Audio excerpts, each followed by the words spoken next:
May tanong sa akin, Boss Ray, yung small claims po ba ay sa text ba nila pinapadala? Kasi may natatanggap ako ng text na ganun. Alright, napakagandang mensahe po nito. Pero bago ho natin sasagutin, imbitahan ko ho muna sana kayo na pakisuportahan po sana ng aking mga social media accounts sa YouTube, Facebook, and TikTok. Sa video po natin ngayon, naalamin natin kung paano po ba pinapadala yung imbitasyon or yung summon, no? Para malaman nyo po na kayo ay mayroon pong naghabla sa inyo ng small claims case. Pero bago ho yan, disclaimer po muna, hindi po ako abogado. Ako po'y maniningil. Lahat po na sinasabi natin sa ating mga video is based on my experience at syempre po sa ating pong pagsasaliksik at pagtatanong sa mga kaibigan po nating abogado. At isa pa po, hindi ko po kinukonsinte ang hindi pagbabayad ng utang dahil ang utang ay responsibilidad at obligasyon na dapat po nating bayaran.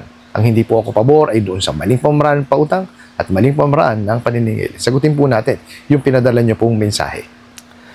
Sabi nyo nga po, no, Boss Ray, yung small claims po ba ay sa text ba nila pinapadala? Kasi may natatanggap ako ng text na gano'n. Ayan. Kadalasan po ganyan talaga. Okay, lalong-lalo na po, no, itong mga mga fly by night or yung mga illegal po na mga bugok at abusadong online lending apps. Bakit ganun sila? Kasi wala ho talagang alam sa paniningil niyang mga yan. Ang alam talaga niyan is manakot lamang. Di ko nga humalaan kung saan saan napulot yung mga bugok na yan. Yung mga ahente na yan, totoo po. Kasi tingnan nyo pag gayang kakausapin ninyo, sa iba inililihis yung usapan, lagi lang nagmumura, nagagalit, no, kung ano-ano sinasabi na may gagawin kay ganito, ganyan. Wawalang niya inyong mga mga nasa contact list ninyo, pati yung mga references niyo. Tapos ganyan. Padadalang kayo ng mga harassment SMS na may nagsampa na ng kaso sa inyo na small claims, no, na kesyo merong sinampang estafa sa inyo through SMS and email. Okay? Dito po aalamin natin ngayon saan ba talaga at ano ba ang proper way para ma-receive nyo po yung summon or yung imbitasyon sa small claims case po na hinabla sa inyo. Okay, ganito yan. Pagka po yung lending, financing, or bangko, kahit na anuhong pautangan, no, ay nagsampa ho ng kasong small claims, no, mayroon silang i-fill out na, na statement of claims. Okay? Nakasaad po lahat dun yun. Okay? Kakibat nung yung statement of claims, yung pong mga ebidensya nila na kayo po ay may utang sa kanila at kung ginawa na nila yung tamang pamamaraan at lahat ng pamamaraan ng paniningil. Kasi po, pag hindi nila napatunayan yon ay madidismiss mo yung kaso. Okay? So, ngayon, eto yan. Kailangan po padalan ho kayo, no, ng summon or ng imbitasyon. Okay? Para ho kayo mapadalan yan, kailangan po, no, ipadala yan through sheriff or kung sino man po yung tauhan nila sa korte. No, pupuntahan kayo dun sa inyong address na inilagay nila nung naghabla sa inyo. For example po, i-file yung yung small claims case sa let's say somewhere in Valenzuela na lang. Okay? Pero kayo taga let's say Bulacan. So ngayon, may magpupunta ho sa inyo. Isi-serve po 'yan properly. Okay, ngayon, let's say hindi kayo doon nakatira. Okay? Kung hindi ho kayo doon nakatira, babalik po si sheriff. Okay? Yan. Kumbaga, i-report yan. Okay? So, ngayon, hahanap po sila ngayon kumbaga, tatanungin ngayon nila kung baka mayroon pang ibang address yun. Kasi, hindi ho masiserve Di po ba? So, ngayon, maghahagilap ngayon ng address yan kung saan po pwedeng ipadala. So, ngayon, kung meron, maganda. Kung wala ho, well, hindi ho nila ma-serve yun. Okay? It's either yan, mag-imbestiga po, no, yung nagpahiram doon sa lugar, no, na ibinigay na address para po malaman kung saan nakatira. Okay? Pero dapat yun, kumbaga, walang lumalabas na information nung kanilang kliyente. Kasi po, pagka may lumabas, ayan, may breach po sa data privacy. Okay? Ngayon po, let's say, nagpunta po yung sheriff o kung sino man po yung tauhan ng korte sa inyong tahanan do sa hinahabla. At ayaw nyo pong receivein. Well, ang mangyayari po doon matatalo kayo by default. No, kaya po kung ako sa inyo, i-receive nyo na lamang po. No, kasi po wala naman masamang mangyayari doon eh. Okay? Lalo po kung alam nyo na yung yung nagpautang sa inyo, ginawan kayo ng kawalang yan, let's say hinaras kayo o mataas ang interest rate, puntahan nyo. Kasi at least madidinig po yung boses ninyo, yung side po ninyo. Ang importante is magdala kayo ng proof, no, na kayo'y hinaharas or na mataas po yung interest. Kasi po, doon yung ngayon, maaayos yung sigalot na yan. Kasi sa simula, kuwari, natanggap nyo na, pinuntahan nyo na, ay kumbaga, a-attend na kayo, di ba? Ang ma-attend lang naman po doon kayo, no, yung pong hinahabla, tsaka po yung naghabla, at tsaka po si judge. O minsan niya, may stenographer yan eh. Di ba? Yung sila po yung kasi yung nagtatala noon eh. Okay? So ngayon, pag-uusapin kayo. Okay? Kailangan yun, magkaroon kayo ng agreement o magkaroon kayo ng katatapusan na, sige, pumayag po si Boss Ray na ang babayaran niya po itong halaga sa loob po ng 6 na buwan, buwan-buwan po siya magbabayad ng ganito. Pagka yun, pumayag kayong dalawa, aanuhan ni Judge yun, didesisyonan na kagad ni Judge yun. Ngayon, kung wala po kayo na pagtapusan, ayan, papakialamanan ni Judge yan. Okay?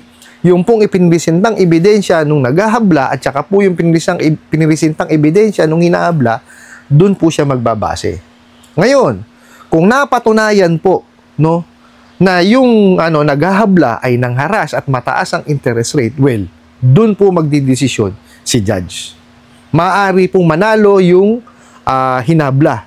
Okay, ngayon, let's say po, wala naman talagang ginawang harassment, nasa tama naman yung interest rate, si judge po naman magdidesisyon yan, pabor naman po dun sa naghabla. Okay po, sana po, naiintindihan natin ha. Kasi po, marami po ang natatakot sa small claims case. Okay, wag po niyong katakutan. Okay, pero hindi ko naman din sinasabi na antayin nyo i-demanda kayo.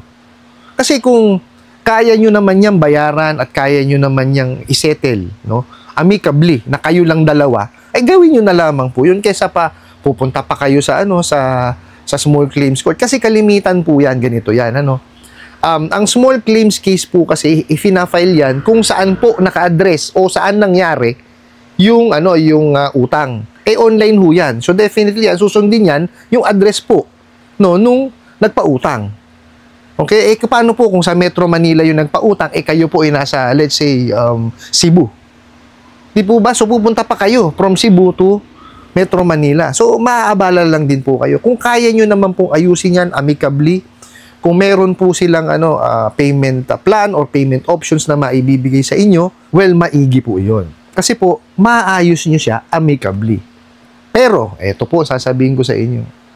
Kung ganyan, kagaya ng ginagawa ng mga bugo katabusadong online lending apps, puro pananakot lamang po yan. Kasi hindi sa ganung pamamaraan, pinapadaan yung summon or yung imbitasyon. Eto kasing mga bugo katabusadong online lending apps, puro ganyan, puro pananakot po ang ginagawa. Biruin nyo padadaanin yung summon or yung imbitasyon through SMS, tsaka email. O di po ba? Wag kung ganon. Pagka kayo naka-receive ng through SMS at through email, hindi totoo yan. Kasi yan, personal pinapadala yan.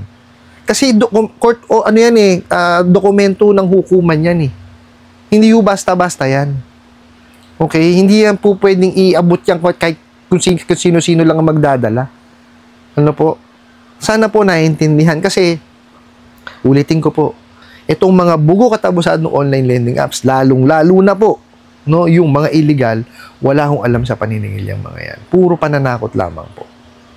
Kung kaya nyo po yung ayusin amicably, gawin nyo po. Ngayon, kung talagang wala, ayaw talaga nilang makipag-ayos sa inyo, kumbaga, puro pabalagbag lang ang ginagawa nilang pakikipag-usap sa inyo, yun nyo lang, isang tabi nyo lang. Pero kayo, ang gawin po ninyo, mag-concentrate kayo dun sa kaya yung kontrolin, yung hanap buhay po ninyo, pamilya po ninyo, So habang naghahanap buhay kayo ngayon, may po-provide nyo yung para sa pamilya nyo. At simultaneously nakakapag-ipon kayo.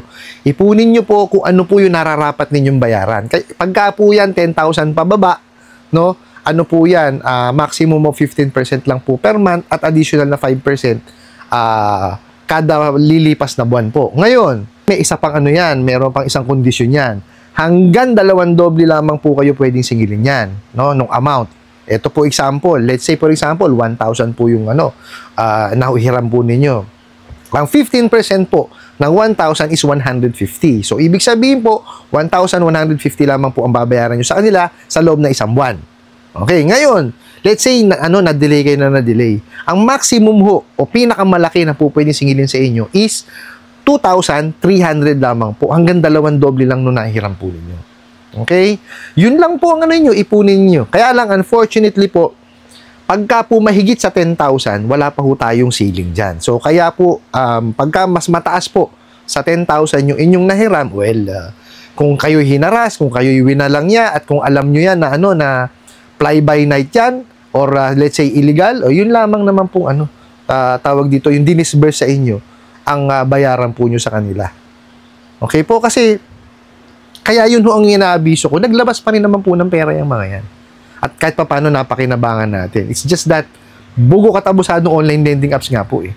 Diba? Mga fly-by-night, mga illegal. So, instead of paying them na yung sinasabi nila na ganitong halaga, kung magkano na lamang po yung pinadala po dun sa inyong e-wallet o bank account, yun na lamang po ang bayaran po ninyo. Ano po? I hope nasagot ko po itong katanungan na to at sana po yung makatulong. Maraming salamat po sa inyong walang sawang pagsuporta at panonood sa aking mga video. Maraming salamat po sa inyong pag-like, pag-share, pag-comment at pagtatanong. And kunin ko na rin po itong opportunity na imbitahan po sana kayo na pakisuportahan po sana ang aking mga social media accounts sa YouTube, Facebook, and TikTok. Hanggang sa muli po. Yun lang.